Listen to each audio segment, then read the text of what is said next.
Right, మనం నిన్నటి వీడియోలో షార్ట్ ఐరన్ కాండర్ గురించి, షార్ట్ ఐరన్ ప్లై స్ట్రాటజీ గురించి మనం తెలుసుకున్నాం. దాంట్లో మాక్సిమం ప్రాఫిట్ ఏ విధంగా వస్తుంది, మాక్సిమం లాస్ ఏ విధంగా వస్తుంది, ఏ విధంగా హెడ్జింగ్ చేస్తాం, స్ట్రైక్ సెలెక్షన్ ఏ విధంగా చేసుకుంటాం అనేది నిన్నటి వీడియోలో మనం నేర్చుకున్నాం.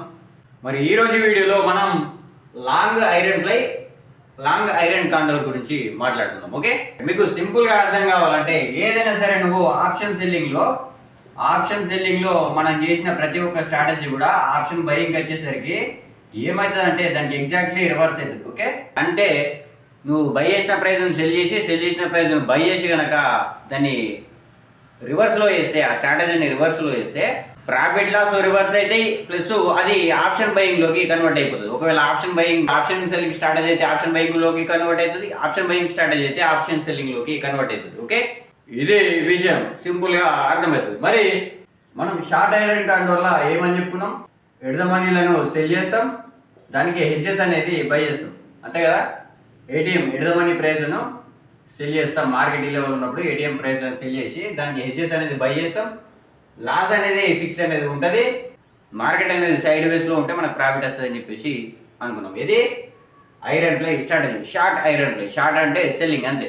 ఐరన్ కాండర్ గురించి తెలుసుకున్నాం. షార్ట్ ఐరన్ కాండర్ దీంట్లో ఏం చేస్తామంటే ఎడద మనీ ప్రీమియంలను కాకుండా కొంచెం అవుట్ ఆఫ్ ద మనీ ప్రీమియంలను సెల్ చేసి దానికి హెడ్జెస్ అనేది మనం బై చేస్తే కనుక అది ఐరన్ కాండర్ కిందికి వస్తాయని చెప్పేసి చెప్పుకున్నాం. దాంట్లో కూడా ప్రాఫిట్ అనేది ఫిక్స్ ఉంటుంది, లాస్ కూడా ఫిక్స్ ఉంటుంది, ఎందుకంటే హెడ్జింగ్ అనేది చేసినాం కాబట్టి లాస్ అనేది ఫిక్స్ ఉంటుంది.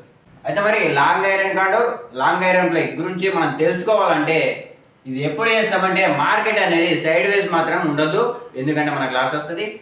సైడ్ వేస్ ఉండకుండా మొమెంటంలోకి వెళ్ళిపోతుంది, కొంచెం అన్నా సరే మనకు ప్రాఫిట్ అనేది వస్తుంది. అంటే ఎగ్జాంపుల్ ప్రస్తుతం మార్కెట్ ఈ లెవెల్లో ఉంది. ఓకే, ఇది ఏటీఎం ప్రైజెస్.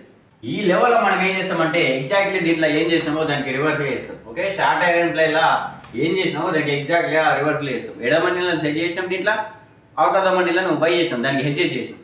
ఎగ్జాక్ట్గా దానికి రివర్స్గా చేస్తాం. దీంట్లో ఎడద మనీలను బై చేసి దానికి హెడ్జెస్ను సెల్ చేస్తాం. అప్పుడు ఏమవుతుంది, ఇందులో సైడ్ వేస్ ఉంటే ప్రాఫిట్ అనేది అయింది, పైన కానీ కింది కానీ వెళ్ళిపోతే లాస్ అనేది వచ్చింది. దీనికి ఎగ్జాక్ట్గా రివర్స్గా ఉంటుంది, ప్లస్ దీన్ని రివర్స్ చేస్తాం. ఈ గ్రీన్ ఏరియా అంతా రెడ్ ఏరియా కిందకి కన్వర్ట్ అయిపోతుంది, రెడ్ ఏరియా అంతా గ్రీన్ ఏరియా కిందకి కన్వర్ట్ అయిపోతుంది, బయింగ్లోకి వచ్చేసరికి. ఓకే, ఇవి రెండు కూడా ఆప్షన్ బయింగ్ స్ట్రాటజీలు, ఇవి రెండు కూడా ఆప్షన్ సెల్లింగ్ స్ట్రాటజీలు. మార్కెట్ అనేది మూమెంటం కనుక ఇస్తే మనకు ప్రాఫిట్ వచ్చే అవకాశం అనేది ఉంటుంది, తక్కువైనప్పటికీ ప్రాబబిలిటీ ఎక్కువ ఉంటుంది. సైడ్ వేస్ మాత్రం కావద్దు. సైడ్ వేస్ అయితే ఏమవుతుంది, ఈ లెవెల్లో మ్యాక్సిమం లాస్ వచ్చే అవకాశం అనేది ఉంటుంది లాంగ్ ఐరన్ ప్లైలో. లాంగ్ ఐరన్ కాండర్కి వచ్చేసరికి ఏమవుతుందంటే షార్ట్ ఐరన్ కాండర్ను రివర్స్ చేస్తే ఈ గ్రీన్ ఏరియా అంతా రెడ్లో కన్వర్ట్ అయిపోతుంది, అప్ సైడ్ ఉన్నది డౌన్ సైడ్ వచ్చేస్తుంది, ఈ రెడ్ ఏరియా అంతా గ్రీన్లోకి కన్వర్ట్ అయిపోతుంది. ఓకే, ఎగ్జాక్ట్లీ దానికి రివర్స్. ఆప్షన్ బయింగ్లో ఏ స్ట్రాటజీ యూజ్ చేసినా అది ఆప్షన్ సెల్లింగ్లోకి వచ్చేసరికి రివర్స్ చేస్తే సరిపోతుంది. నువ్వు ఆప్షన్ సెల్లింగ్లో ఏ స్ట్రాటజీ యూజ్ చేసినా దాన్ని ఆప్షన్ బయింగ్లోకి రివర్స్ చేస్తే సరిపోతుంది.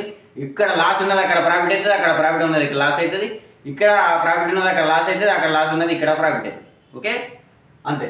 ఈ ఆప్షన్ సెల్లింగ్లో మనం చేసినప్పుడు మార్కెట్ సైడ్ వేస్ ఉంటే మనకు ప్రాఫిట్ అనేది వస్తుంది. ఆప్షన్ బయింగ్లో కనుక స్ట్రాటజీ యూజ్ చేస్తే మార్కెట్ మూమెంటంలోకి వెళ్తే, పైన కానీ కిందికి కానీ మూమెంటంలోకి వెళ్తే మనకు ప్రాఫిట్ అనేది వస్తుంది. ఆప్షన్ బయింగ్ స్ట్రాటజీలలో ప్రాబబిలిటీ తక్కువ ఉంటుంది, ఆప్షన్ సెల్లింగ్ స్ట్రాటజీలలో ప్రాబబిలిటీ ఎక్కువ ఉంటుంది. ఆప్షన్ సెల్లింగ్ స్ట్రాటజీలలో లాస్ అనేది తక్కువ ఉంటుంది, ఆప్షన్ బయింగ్ స్ట్రాటజీలలో లాస్ అనేది ఎక్కువ ఉంటుంది, కానీ ప్రాబబిలిటీ ఎక్కువ ఉంటుంది. మార్కెట్ కదిలితే మనకు ప్రాఫిట్ అనేది వస్తుంది, అదే లెవెల్లో సైడ్ వేస్ అయితే కనుక లాస్ అనేది స్టార్ట్ అవుతుంది. ఇది long iron fly, long iron condor.